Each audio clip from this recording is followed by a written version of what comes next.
Hello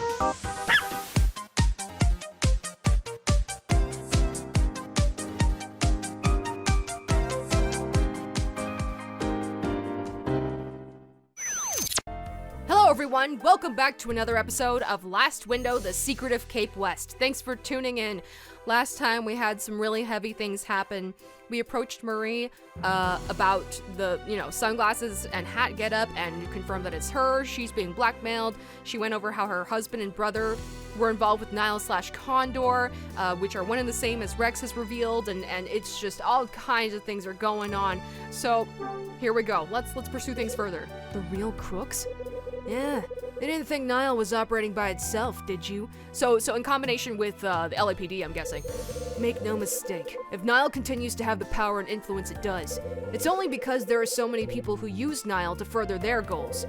Each and every one of them is connected to Nile behind the scenes, and hiding in plain sight, perverting the course of justice.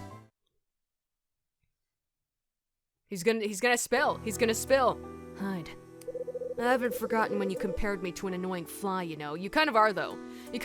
So, I sort of get this character type, I guess, where, he's only this much of an asshole and bitter and jaded because of kind of what he's gone through in the past. He does seem to have, a very strong sense of justice, but, because he's been so spurned and, kind of the world is against him, nobody really listens, and I can see why he turned out that way. But at the same time, when he talks to people, he's very rude. He manipulates them for his own gains. He's not... Your past experiences shouldn't be an excuse for your actions.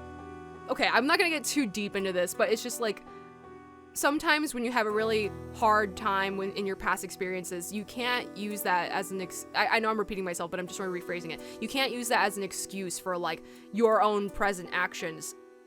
Your past experiences don't necessarily completely mold you. You can change, you can grow. You don't have to repeat the actions of things that have been done to you. And yeah, anyways, I'm not very eloquent, but I think you know what I'm getting at. Anyways, let's continue. But you're right. I've spent my life endlessly buzzing amongst filth. No matter how much people try to bat me away, I just won't give up. Well, I've got news for you. That's how I've been forced to live since Jack died. But even someone like me has values, things that drive them to keep going. In my case, there's one thing I've never let slip away. Oh yeah? And what might that be? Persistence, Hyde. I absolutely will not rest until I finally uncover the truth. I made a promise when Jack died. I vowed that whatever the truth turned out to be, and however unbearable it was, I wouldn't look away. I'd make sure the entire world learned of it. I think it's about time you told me exactly why you've been investigating Marie, Rex. Well, both her brother, Mike, and her late husband, Peter, were involved with Condor, and they both died in similar car accidents to Jack. There was no doubt in my mind that Marie was directly connected to Nile. I became obsessed with finding out why they'd seemingly let her go and disappeared. I was convinced that they must have been up to something behind the scenes. The thing that surprised me most, though, Hyde, was that somebody like you was living in this building. Jack had spent considerable time investigating your father. According to his research, the man whose body was found in the parking lot 25 years ago was in league with Condor and was bumped off because he knew the truth about Nile. What did you say? You think my dad was working for Condor? Jack seemed to think so, or at least that's what he wrote in his notebook. But like so many other things, there was no concrete proof to back up his theories. One undeniable fact was that when your father was killed, the elusive Scarlet Star diamond that Condor had stolen went missing, vanishing without a trace. The Scarlet Star. Hyde. Nile's resurrecting the Condor name using Marie. I'm sure there's some kind of ulterior motive behind it. I've got nothing yet, but rest assured, I'll get to the bottom of this if it kills me. Marie. Yes? We won't be seeing each other after today. I'll no longer be hanging around keeping tabs on you. She looks so relieved! I mean, of course she would be, but I just feel like that wasn't a fitting reaction. Anyways, I'll leave you with this piece of advice. Get yourself out of this town. Do it as soon as you can. I can't just leave. And even if I do you think Nile is just going to forget about me? Not without my help. What do you mean? Come on. How do you think I've stayed alive this long while looking into them? Even an annoying fly like me has a few survival tricks up his sleeves. If you want a fighting chance of getting away, be at Union Station at 6 tomorrow morning. Damn, this is so dramatic. Oh, it's such a moving story though. Man. I'll wait for 10 minutes. If you don't show by then, I'll be gone. Right. This is the last I'll be seeing of your ugly mug too, Hyde. Thanks. See, this is why people don't like you. This is why people don't like you. Yes, the world's turned against you. You have to be persistent. You gotta be a little nasty to sort of get the information that you want, because people want to keep you away from it. People don't want you to find out about it. I get it, but like, come on, man. There are times when you could be an asshole and you kind of need to, but there are many times when you can just talk to people normally and you'd probably get a much better reaction out of them, probably more information out of them. God damn, dude. I'll hold back the tears. What are you gonna do now? Like, you need to ask.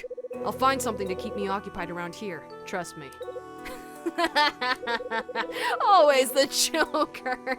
I've tried, but I just can't work you out, man. After all, what would an annoying fly know anyways, huh? See you around. Hey, Rex. What now? I've got something for you. Ah, I see. So you did have it. I thought as much. You mean you noticed it was gone? Of course I did! What do you take me for? Anyway, I'm out of here. He's not gonna say anything about Betty, huh? I mean, he manipulated her. Like, straight up. He manipulated her just for information, so... You know, he has no attachment. He doesn't care. He's leaving. Damn. Like, again, as has been the case with, like, other characters, like Will, for example, they're very multifaceted. Like, yeah, when you get to the heart of the matter, you can you see where they're coming from. You see why they are the way they are. And you feel a little bit of sympathy because it's kind of rooted in something that was hard. That was like a difficult situation for them to be in that you can relate to. But the way they turned out and the way they go about things, that's where it's like, okay, that's not okay. But like, it's a good antagonist. Would I use antagonist there? Yeah. Anyways. He gets in the elevator, blah, blah, blah, leaves. Okay, hello! Marie. So, are you gonna take the chance? I mean, you were about to move out anyways, and he is offering a way for you to be able to escape. So, I would only see that as my only chance. Well, what are you gonna do? I don't know. I need some time to think. You heard what he offered me though, right? Besides, nobody knows what will happen from now on. Maybe I've got a chance. You think you're gonna be alright by yourself? Mr. Hyde. Yeah? I'll be just fine. I'm a lot stronger than I look, you know. It's the same phrase. And one more thing. Thanks for listening to me. I honestly thought I'd never be able to open up to anyone. That is, until you came along. Goodbye, Mr. Hyde. That hits, man. Because she just said goodbye, Mr. Hyde, just earlier under a very different context. So to see how her say, they do that a lot in media, where like the phrase that they say in the beginning, they say it again at the end, but it has like a very different meaning. And then, you know, after having gone through the whole story, you're like, ah, damn, they said the thing. They did the thing. Oh, that hits hard. Marie gets into the elevator and leaves the roof. Marie. Go live. Live on. Escape. You can do it. You don't deserve this. Marie. It's my pager. I'd better head back to my room. I believe in you. Look, Rex is a scumbag, but I think he's being truthful when he's offering a way for you to escape. So take it. He does have an innate strong sense of justice. He does at least have that to him, if nothing else. Everything else about him sucks, but at least there's that. Y'all, This game's killing me in a good way, but like it's killing me. Oh man, it hit really hard at a lot of different points of the first game too. I'm just reliving the drama, the turmoil, the sadness, the sincerity. Ugh. Ew, okay, wait, you're ruining it. Ew, wait, like seeing you like ruins it though, ew. What's this? You ruined it! You ruined it! Get out of my sight! Dylan! Wait, whose room is he standing in front of? Is it, it's not Marie's, right? Wait. Oh, he's standing in front of my room! I thought we were looking this way, so I thought that would have been him standing in front of the door on the left. What's he doing? Were you in my... Dylan? Dylan? Hey, Dylan? You got some splaining to do. Dylan? Hey! Oh, Mr. Hyde, I wasn't doing anything sketchy or anything. What do you want? Nothing much. Well, it must be something, or you wouldn't be hanging around outside my room. Steady on, I'm not up to anything. You are the last person I would believe saying that. I'm just taking care of some maintenance in my room, or I thought it'd be a good time to check the second floor doors. I see. Sure. So anyway, Mr. Hyde. No. What? Dylan! I want to punch you in the face multiple times. What was that all about just now with Rex? Oh, I saw, you know. He's a shifty character. Wait, okay, so like, how could he have seen that? Like literally how? How could he have seen that? Again, he couldn't have known we were meeting with Will White. He would have to have, like the only way he would have seen that without like having some kind of listening device or camera device is if he was like lurking in the hallway somewhere undetected. Will would be coming up from the bottom, so he'd have to be like maybe at the third floor, at the top of the flight of the stairs looking down or something. And wait, sorry, what floors am I'm mixing up the floors. Will White's on the third floor, so he had to have been on the fourth floor, like top of the stairs looking down. Will's coming up into the room, we're in there. Charles runs away. He watches Will go into the room after having seen us go in there, and that's how he would have known that we talked to each other. Otherwise, he wouldn't have known. There's no way he would have known, because he didn't see Will McGrath, whatever, Will. He didn't see Will approach his room because Dylan escaped. Right? So it's the same with this situation. Sorry, I know y'all know, but I just needed to line it up in my head just to fully point out the fallacies in your Dylan.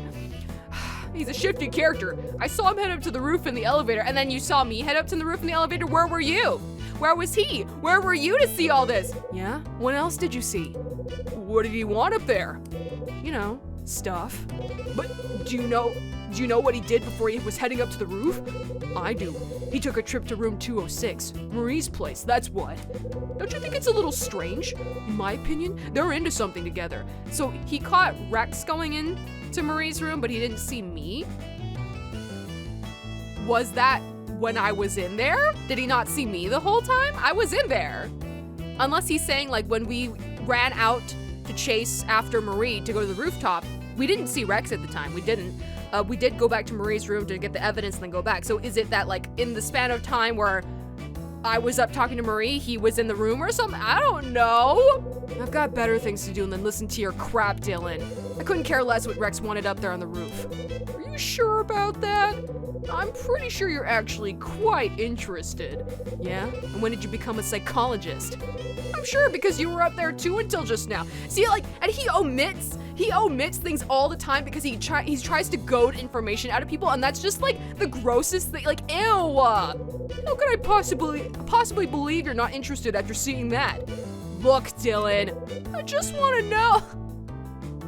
They've made this the most grating character ever. I would think they'd put something to, I mean, maybe I'm gonna change my opinion of him a little bit after we have like our interrogation time. I just don't see how that could be possible at this stage. I hate this character. What happened up there? Rex won't be coming around here anymore. Marie's being threatened by Nile. No, I'm not saying that. Rex won't be coming around here anymore.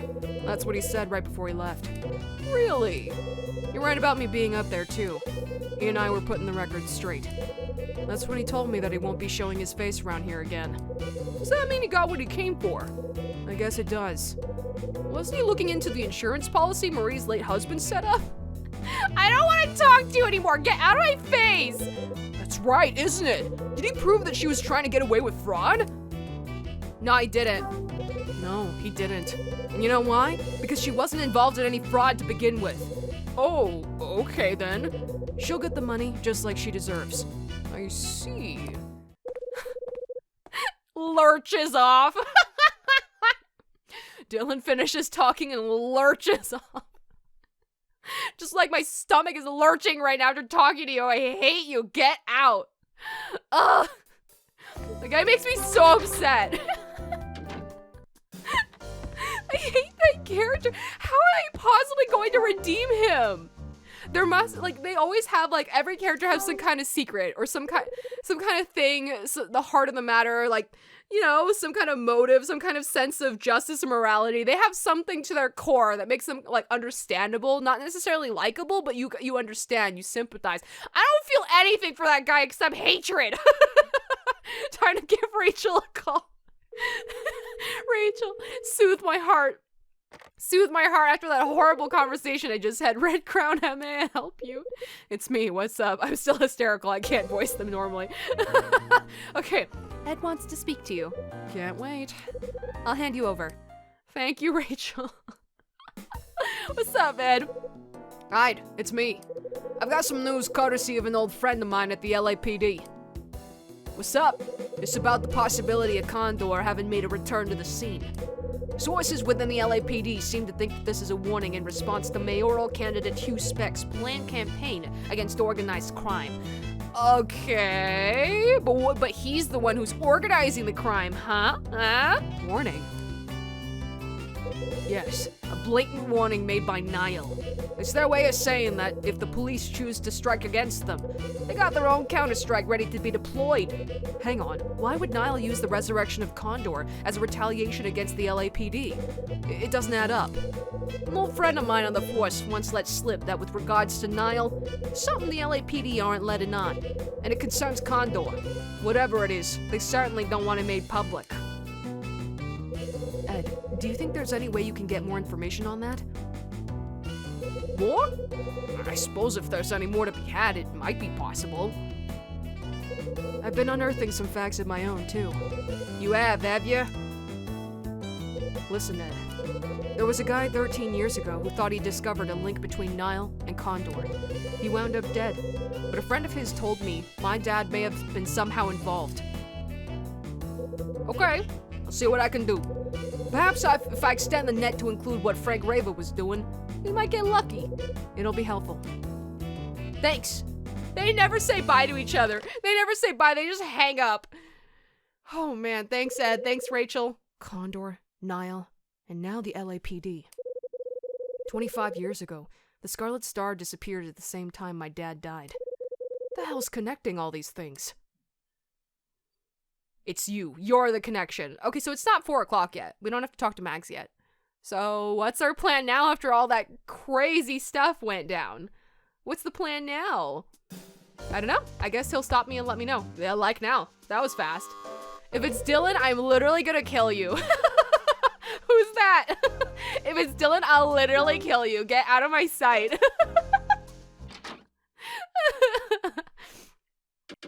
Oh, okay. All right. Speak of the devil, they shall appear. What's up? Oh, it's you. I have something I'd like to ask you, Mr. Hyde.